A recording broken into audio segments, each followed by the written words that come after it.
حرکت طبعی ہے، جس طرح اوپر سے نیچے اٹھنا ارادی ہے، جس طرح کہ ایک مکان سے دوسرے مکان کی طرف.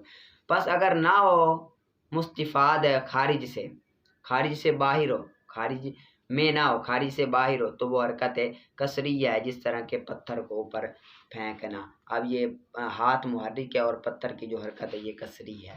ٹھیک ہے، اس کو آپ نے اچھی طرح سے یاد کر لینا اور محنت کر کے آپس میں تکرار کرنا. اور اس کی اور بھی بڑی مثالیں بنتی ہیں، وہ آپ نے آپس میں سمجھنی ہے کہ یہ بھی مثال بنتی ہے، یہ بھی مثال. آپس میں جب کرو گے نا تکرار، تو اور آپ کو اچھی طرح سے محنت کر کے آئے گا اور اچھی طریقے سے آئے گا. ٹھیک ہے، پڑھا سنا.